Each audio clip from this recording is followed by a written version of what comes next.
Hello class third बच्चों, आज मैं आपको आपकी हिंदी साहित्य की पुस्तक का पाठ 3 जो कि है कोयल हो गई काली का वाचन करवाने जा रही हूँ, उसको समझाने जा रही हूँ। ठीक है बच्चों, तो बच्चों आप लोग अपनी हिंदी साहित्य की पुस्तक का पेज नंबर 21 निकालिए। मैं पाठ का वाचन शुरू करती हूँ और आप लोग मेरे साथ साथ अपनी किताब में ध्यान से समझने का प्रयास कीजिए। ठीक है, इस पाठ को समझने का प्रयास कीजिए। और उससे पहले मैं पाठ का वाचन शुरू करवाऊँ, मुझे बच्चों कई बच्चों को ये बोलना है कि उनके एक भी असाइनमेंट अभी तक आपके 4 असाइनमेंट गए हैं, लेकिन मुझे कुछ बच्चों के एक भी असाइनमेंट नहीं मिला है। बच्चों आप लोग ऐसी लापरवाही क्यों कर रहे हैं? ये बहुत गलत बात है। आप लोगों को अपने पढ़ाई के प्रति सीरियस होना चाहिए। ठीक है, अगर आप अपना असाइनमेंट टाइमली नहीं भेजेंगे तो उससे परेशानी आपको ही होने वाली है, क्योंकि आपको एक साथ इकट्ठे फिर जितना आपका इनकम्प्लीट या पेंडिंग असाइनमेंट है वो भेजना पड़ेगा और उसी के आधार पर ही आपको मार्क्स मिलने हैं। तो जब तक आप लोग असाइनमेंट नहीं भेजेंगे तो आपको हम मार्क्स कैसे देंगे? ठीक है, तो आप अपने पढ़ाई को थोड़ा सीरियसली लीजिए। ठीक है ना, क्योंकि आपको इकट्ठे बहुत सारा काम करना पड़ेगा फिर। और दूसरी बात कि जो भी बच्चा असाइनमेंट भेजेगा, कुछ बच्चों की तो हैंडराइटिंग बहुत अच्छी और बहुत नीट और क्लीन काम है, बहुत साफ़ सुथरा काम करके भेज रहे हैं, लेकिन कुछ बच्चे मतलब उनकी जो हैंडराइटिंग है वो मुझे समझ में नहीं आती। और दूसरी बात, आप लोग जब अपने जो काम की फ़ोटो लेते हो उसको थोड़ा सा क्लियरली लीजिए, कैमरा को हिलाइए मत, क्योंकि बहुत बच्चों के जो असाइनमेंट्स की पिक्चर उन्होंने भेजी है वो बहुत ब्लर है, वो क्लियर नहीं है, वो पता नहीं चलता है, दिखता नहीं है वो। तो उसको थोड़ा सा ध्यान से उसकी फ़ोटो लेकर के भेजिए।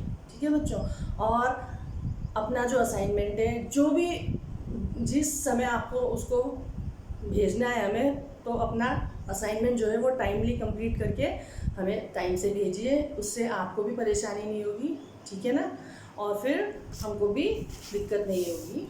तो मुझे उम्मीद है कि मुझे अब सारे बच्चे अपना जो भी पेंडिंग असाइनमेंट है वो टाइमली भेजेंगे। ठीक है बच्चों, तो आज हम पढ़ेंगे कोयल हो गई काली। तो इसका जो पाठ प्रवेश है ये मैं आपको पढ़ के सुनाती हूँ, आप लोग अपनी पुस्तक में ध्यान से देखिए। घमंड करना अनुचित है। अनुचित मतलब जो उचित नहीं है या जो सही नहीं है। घमंडी का सिर सदा नीचा होता है। आपने बहुत बार सुना होगा कि घमंडी का सिर नीचा। तो जो घमंड करता है उसकी हमेशा क्या होती है, उसका जो सिर होता है वो हमेशा नीचा रहता है। अतः हमें अपनी विशेषताओं पर घमंड नहीं करना चाहिए। यह बात भली प्रकार से समझ लेनी चाहिए कि समाज में हमारी पहचान एकमात्र गुणों की वजह से बनती है और मधुर वाणी बोलने एवं मिलजुल कर रहने से ही सम्मान प्राप्त होता है। तो इस पाठ में हमें यही सिखाया गया है कि हमें घमंड नहीं करना चाहिए और हमारी कुछ विशेषताओं या कुछ अच्छाई या कुछ गुणों के कारण ही समाज में हमारी विशिष्ट पहचान होती है। और हमें सदा मधुर वाणी, मीठा बोलना चाहिए, किसी को कटु शब्द नहीं बोलने चाहिए और सदा मिलजुल कर रहना चाहिए। इससे ही हमें सम्मान प्राप्त होता है। ठीक है, अब मैं वाचन शुरू करती हूँ। बहुत पुरानी बात है, गंगा नदी के किनारे एक घना जंगल था। तरह तरह के रंग बिरंगे पक्षियों की चहचहाट से सारा जंगल गूंजता रहता था। तो बहुत पुरानी बात है, एक जंगल था जो कि गंगा नदी के किनारे था और वहाँ पर विभिन्न प्रकार के रंग बिरंगे पक्षियों की चहचहाट होती थी, जिससे कि सारा जंगल गूंजता रहता था। सब पक्षियों की सरदार थी एक सुनहरी चिड़िया। तो जहाँ वहाँ पर जितने भी पक्षी थे उनकी जो सरदार थी, उनका जो लीडर था, उनका जो नेता था, वह कौन थी? एक सुनहरी चिड़िया थी। इस चिड़िया का रंग सोने जैसा था। कैसा था इस चिड़िया का रंग? सोने जैसा था, मानो सुनहरे पंखों वाली कोई परी हो। और वह कैसी लगती थी कि वह कोई सुनहरे पंखों वाली परी हो। जब वह नीले आसमान में अपने सुनहरे पंख फैलाकर उड़ती थी तब जंगल के छोटे बड़े सभी जानवर मुग्ध होकर उसे देखते रह जाते थे।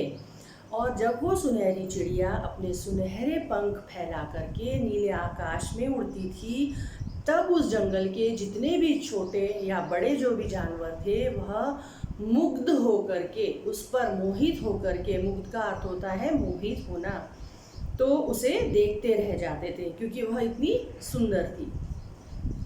वह जंगल की शान थी। शान का अर्थ होता है गौरव, तो वह उस जंगल की शान थी। उसके रंग रूप और चमकीली आंखों की सभी बहुत प्रशंसा करते थे। प्रशंसा करना मतलब तारीफ करना। तो उसका जो रंग रूप था उसके और उसकी जो चमकीली आंखें थी उसकी सभी बहुत ज़्यादा तारीफ करते थे क्योंकि वो बहुत सुंदर थे। इतना ज़्यादा लाड प्यार पाकर सुनहरी चिड़िया अपने आप को जंगल की रानी समझने लगी थी। तो सब लोग उसे बहुत अटेंशन देते थे, बहुत ज़्यादा उसकी तारीफ करते थे, तो उसको बहुत ज़्यादा लाड प्यार मिला। और यह सब पा करके उस सुनहरी चिड़िया जो थी वह अपने आप को उस जंगल की रानी समझने लगी थी। क्यों समझने लगी थी वो? क्योंकि सभी लोग उसके रंग रूप और उसकी जो चमकीली आंखें थी उसकी प्रशंसा करते थे और सभी उस पर मुग्ध होते थे। तो उसको लगता था कि मैं जंगल की रानी हूँ। सब उसे प्यार से सोनल कहकर पुकारते थे। क्या पुकारते थे उसको? सोनल कहकर। ठीक है। सोनल किसी से सीधे मुंह बात नहीं करती थी। सीधे मुंह बात नहीं करने का अर्थ क्या होता है? ठीक प्रकार से बात नहीं करना। तो जो वो सोनल नाम की चिड़िया थी वह किसी से भी ढंग से बात नहीं करती थी। जब चाहे वह नीले आसमान में मनमानी करती हुई लंबी उड़ान भरा करती थी। तो उसका जब भी मन करता था वह अपने सुनहरे पंखों को फैलाकर नीले आसमान में अपनी मनमानी करते हुए, जो उसके मन में आता था वह करते हुए वह लंबी लंबी उड़ान भरा करती थी। ठीक है। एक बार अपनी सुंदरता के घमंड में उड़ती हुई वह आकाश में बहुत ऊंचाई पर चली गई। तो एक दिन क्या होता है, वह अपनी सुंदरता के घमंड में चूर होकर के अपनी सुंदरता के बारे में सोचते हुए आसमान में उड़ती चली गई और बहुत ऊंचाई पर पहुंच गई। उड़ते उड़ते उसे इस बात का ध्यान ही नहीं रहा कि वह बहुत ऊंचाई पर आ गई है और वह अपने बारे में इतना सोचती रही कि उसे यह पता ही नहीं चला कि वह उड़ते उड़ते बहुत ज़्यादा ऊंचाई पर आ गई है। उसके मन में और ऊंचा, बहुत ऊंचा, सबसे ऊंचा उड़ने की लालसा थी। तो उसके मन में तो बस ये था कि मैं और ऊंचा उड़ूँ, बहुत ऊंचे उड़ूँ और सबसे ऊंचा मैं ही उड़ूँ। तो उसके मन में ये लालसा थी। लालसा का अर्थ होता है इच्छा या आकांक्षा। ठीक है। अचानक वह जोर से चीख उठी, उई माँ बचाओ। तो अचानक क्या हुआ, जब वह उड़ रही थी तो अचानक उसकी चीख निकली और वह बोली, उई माँ बचाओ। सूरज की गर्मी ने सोनल को जला डाला। क्यों?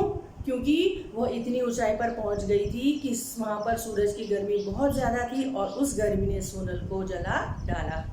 उसका सुनहरा शरीर झुलस गया। झुलसना मतलब जलना। तो जो उसका सुनहरा सुंदर शरीर था वह सूरज के ताप से, सूरज की गर्मी से झुलस गया। उसके पंख काले पड़ गए। उसके जो पंख थे, सुनहरे पंख, वह सूरज की गर्मी से काले पड़ गए। रोती, चीखती, चिल्लाती, दर्द से छटपटाती वह एक बूढ़े बरगद की टहनी पर जा गिरी। तो जब वो उसके सूरज की गर्मी से उसके शरीर जल गया तो वह चिल्लाने लगी, चीखने लगी, रोने लगी और दर्द से छटपटाने लगी और वहाँ पर एक बूढ़ा जो बरगद का पेड़ था उसकी टहनी पर आके गिर गई।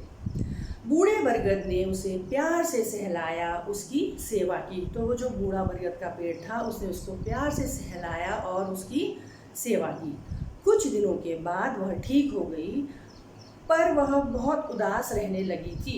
ठीक तो वो हो गई लेकिन वो बहुत उदास रहने लगी थी। क्यों? क्योंकि उसका सुनहरा रंग काला पड़ गया था। क्यों बढ़ गया था?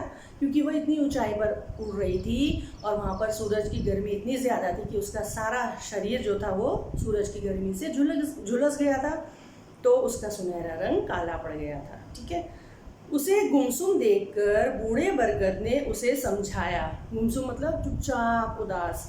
तो वह गुमसुम रहने लगी थी और उसको उस बूढ़े बरगद ने देखा इस तरह से, और उसने उसको, चिड़िया को समझाया, इस दुनिया में रंग रूप का कोई महत्व नहीं होता,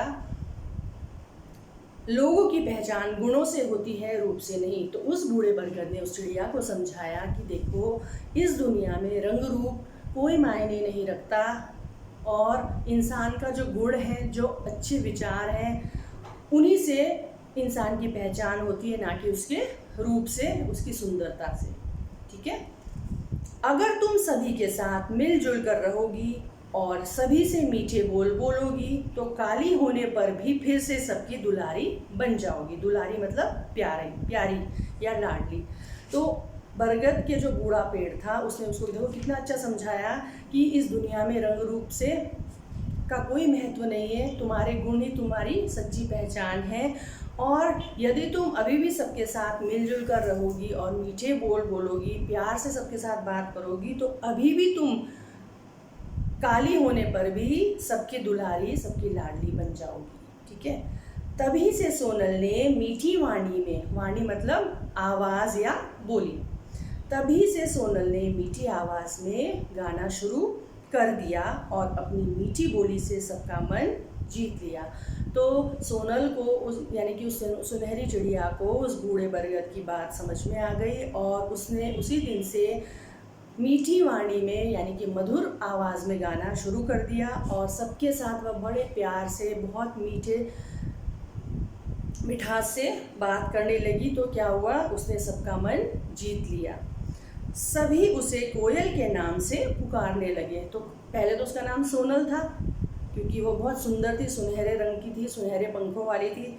लेकिन जब वो सूरज के ताप से जल गई थी तब वो काली हो गई, और उसके बाद लोगों ने उसका नाम कोयल रख दिया। सभी लोग उसे कोयल नाम से पुकारने लगे, और धीरे धीरे सभी सोनल चिड़िया को भूल गए और कोयल के गुण गाने लगे। तो धीरे धीरे जो लोग थे वो उस सोनल चिड़िया को भूल करके कोयल के गुण गाने लगे। सोनल और कोयल दोनों एक ही चिड़िया थी। ठीक है ना। तो बच्चों, आप लोग इस पाठ को एक बार अवश्य घर में पढ़ना। ठीक है, अच्छे से रीडिंग करना और पाठ को समझने की कोशिश करना। इसी पाठ से संबंधित मैं आपको गृह कार्य दूंगी, जो कि मुझे सारे बच्चे टाइमली भेजेंगे, बहुत सुंदर सुंदर राइटिंग में। ठीक है, तो बच्चों, आप लोग अपने घरों में रहिए, सुरक्षित रहिए। अब हम नेक्स्ट वीडियो में मिलते हैं। अपना ध्यान रखिए।